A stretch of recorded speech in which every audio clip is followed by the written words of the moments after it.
Galung bana chang ndo dian bana tok ka Saturday chalo dan tes ko chan ni lesson gan me bateng dian chan jo gor kel tem me bana wo ka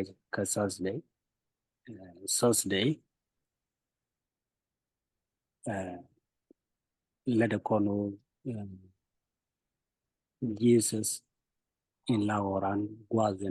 gwaselok Saturday let kono Jesus oran gwaden into lukten gwalo gize oran we take she la don lesson me longono in chang me longono Jesus la da gwaden rel goiro kana la dos ke mi la da gwade dan dos ke let kente le kan galet ni ka gwade chiwa ka gadi Israel kana la Jesus she lesson yeah chang me jo kon no time inde ga daga daga na ta ande mat ke ku mo by dan test ko chan gwa me chan de gram bi ben mat kon and we use oran ere loken in loken Lesson 5 Thursday Tementia linka demandane tut in a berry and a year for scale. Amen. Go si kon ko lo ya ko ja kon no changin die den men ta gore Yesu men la oran gwadlo pal alek ke ji ko nyal kan pin ko ir kel ni gwadin re ko na da keriet ke ni no gwadin gwa kel ga jan gwa ko bne ga banyo mu de ne ga yir min gwa bare da kulta ko bne banyo do kana min gori le ko jan gwa ma chiri shu ko erndi amen ya chiro dante do ko ko re ngi yemen chana jagre jo ke lo min chalat konan go boyen je kone re gwa pala merero ya gore je bajin yogo choli jin damar ke nyimare ndong den meleng o boyen je kone re gwa ndel goy drode mo yino kon gete lo ay ken ngal lo anyu dit ka chang ngwan chan rany mu gwa long che kon lingen go to tuk to go tin re gwa del dit goy drode tuk to go go chi chu kurso wo gwa del dit goy drode ka gwa dan kujimo kai lo ay ken lung mu chuo kenyin kon ko yu kwari chu ko tuk ka gwa dan ka jen chang ngwan chi pol kon chu me chan ben gwa del dit goy drode ka ngal lo ay ko chi chu drop te ga lep kuidan awale wo kon ka ye chu nyok ko ra ki kwi ye chu men la or reilo ya ye chu cha la re chi or bang des or na pan kon e pol kon nyok chom ke ru cho baro ba den dar ri je no ne ka kwi mo che ka long kon dia no bo ne in ba ka kop ka je ba ka ken ka te ga ni chang ko balang ka kwi dien na me chi ra ni gai goi re kon anh cha la de pol ta me de kon moi ka gai te ka lo anh mi dit ko an kwan ye chuon kula raman tre lok ka gwadan awajen te ka long ne lialin ci wala ye chu biga chup ka kop atel mi biga pen kan biga chup nyam ko den gwan atel me pen ka kan angu chicken be te chicken ken ka jamo ci pol la ni chiang ye chu tegde awa balang kwinen tin ci ben kaje tin ci ngap ka min chalat tin ci gino ye chu ci ben wa elaran ci de mena kona kwen gon ni ngwa tegde lade ko chaja dap chetik reilat cheliu chaja kun ka charo jelit enteke te ka jare wa keliu ta lare jenen gwe ke o keliu ke universe o ni dial tin Japan la kon no nen ken pe mi cha te gi chu kam ti en dial ma la nen ke kro wa no ko ki o ni dial tin gwi wa liade te jeg bilga ke nyokon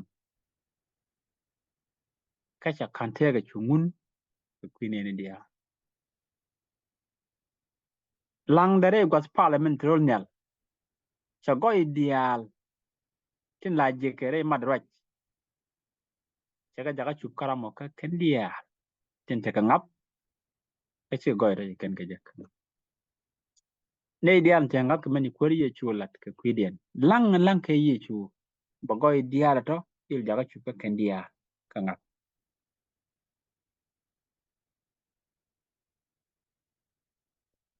re ite ka dan ke liu ne ga gwa cha luk to ga je woni ka gwa bi ye chu barat ka je ko jen te ye chu ba lang kwidan lete la re lok mo ke liu e ye chu point jala goran ye chu jala goran ka kuje mo la ne ye chu rol ne re gwa parliament ne ni ja kon ka mu ja kon ko chop loai ka ngok ti ke ti ne man nyam ja ka chap ke ne men cha lat pin ka kwi lwe lan ja ko bo kon te chop loai ke je la ne ye chu rol ne ta de la bot pal rol ne pal te ka kwi da rol ne ora la ora ko rol ne chap ke ne ke liu ja tuom ko ba kon ke mu ja kon chop loai mi pe ne ngi ka dan ko ko lo da kama le die chuoro nyal nyodo ture kama ngor kude da la re chaba kana ka kwidwe lan rewde nyudo kon go bu kon ta ngech kama ngor mut kode mut kod gor ken mi wi mo kokok gor ken go chaga betol ka chaga bu guira ran ko ken ka we ka jan chang ko te ken gwa da dit go yo da rol nyal point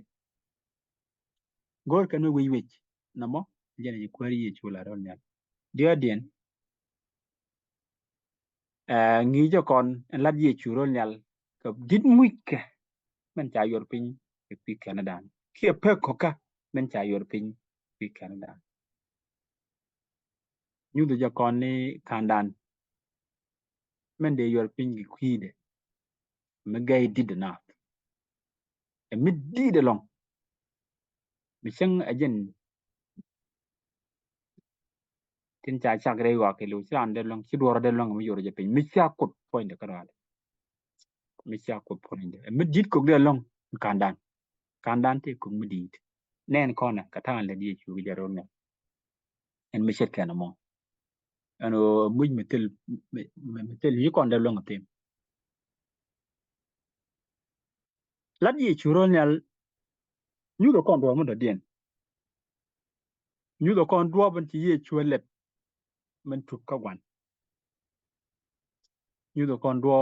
in ti ye chuole ka wadan ka wo bo kon tu ka wan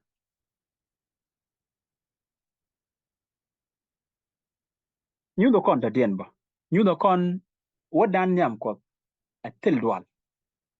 nyu do kon o cha kon ya ka cha kon gang cha kon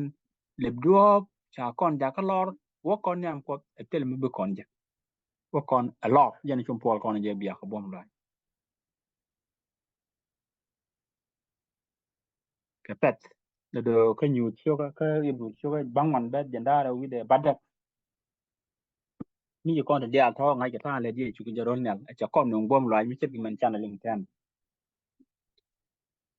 bo kon ibu chyo bang man bet janda ra wi de badak bo kon ko man kwen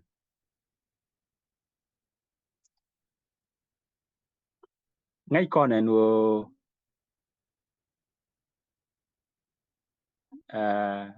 ye chu oran tera me gag men chalar jara mình chung ka gwa dan la da rol nyal da kon nyon ngwana to go titele mi bro diutin menu cho con moy ni go bu joy dan bu kon te bom lo ay mi chang ko nyam ko ko ya kon le do ko man ye chu kar so la ku mo mo kon kon min cha go ke bru chu ka bangon ba da ndara ba da cha la ro ne ka bi kar so ta tu ka kel ra nyogo ben ko bane din liap ka je ben ken a chi ma go be duer ba ga ben wuch chi kon le ngata ra mi chet kana mo ne ma jen gulok ben ye chura e gwat pa le mrero ba ben bene ne ka tin liap ka je chi ma go be le ben ken ko lat ken che tu ko kwidien pal ye chure ke ma ka ron nyala dor ma jiri longa kwi kanaran chenne ka liade ka kelbari wija ngai kon liade ajen tuglat men ba kulo tuk cheng nyal ka kor je de karul je no ko pol kolo chum ke ru cho ba kel be ndare won wan re ge la ka ngap ni gwa dan te ye chu tin pan men ye chu chup tin nyam da wa ja ye ju kan so par ja tin ngai kon chere ka re ka ra ala ra cha par wan ka ye chu jo we gwa dan cha par tin mu ja mu cha ja tup tin ni charo de je chore ke ma ka min la gwa de rode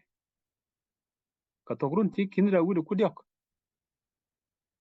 cha gelep cha ore gwa ale lit goy rode lo gwa de me ta la ne ye chu doble ko kwidan ko ne idealen takan boy ye chu to go dub ni ga kelbere cha wonne gwa de lit goy rode am por mo ke liu ye chu li buong tara mi longa ka ga kana idealen ngat men ye chu ker solat pidien biga dil chuk nyam kam kwara gwanda ala kudin gwan ko cha luj mara na mo cha la de kwari ye chu ke liu ka ngat morong kana chiang wi ke mi cha roin point dien ko ni ye chu kim kon ngan tu ngan ga yem chet gen wadan nyam ko che wa che kon lep ko bom dan o ye chu ker su nyam ko gwada che do ba mo lep gor je ba kon kun tek njok ka chu ba kel ke ru ba wal bangwan kana ba jandaro men cha lat kon ten kon jo ko ngot ta do de ja ka gwa atel de ka teme sa ngat mo gwa no min ti kon tie ka ko ka cha na malat ka ya jo ko ka chu ne ten kong a bo pala atel ya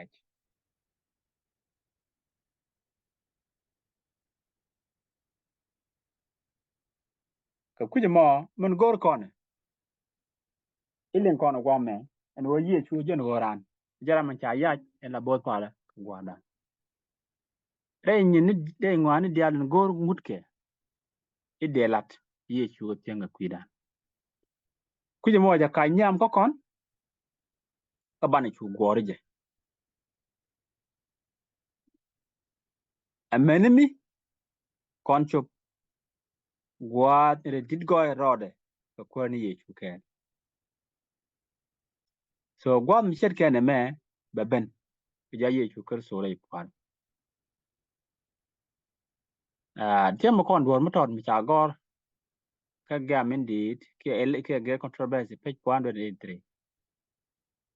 che lar mo abong nu le ba tek ne ni dia din nga ba ko ye chu nyok ka gwech nyam ko ato ga ne ne te kon ching wi mon kenyam boran kan tin dia tin chalat re ri ni dia bagalan nyam ko a woni ka rijin jok in good ka tek ba chiyo dial ba ka ke te li chiyo de palke ka ba ngan dial chi tuok ba ga dil den chu den cha nok ka ni chu den cha lok nei dial chu den ri ko ka duer ken ka ngat ka chal ka magarem ye chu kurso alla dor min lal ka ke alla lur ka gwadien wa che kai lo ai ka ne pele ka tungjek ka kujemo ba gwar ka chiut ba gwar ka lot chiu ni ken rei bok nyal rei bok chala ro nyal ko ken chi ka bende nywa ka chieng chung ni kurso ka ba chian den chujek en wo wekel ka ngot ko cha duer ken chu chot jor ka pan ken ba chu kwen ele rong ka te ndora chi jen gwa makarade kamen cha gore Jesus our advocate ka November 1 cha gore en teme sun kore kalko lip kon ka gwi kon ni ngat in banu ala jaj goye ponya waran ka kendan ni ye chu kurso min lang alla goran kurso watele chiang chung ran mo gore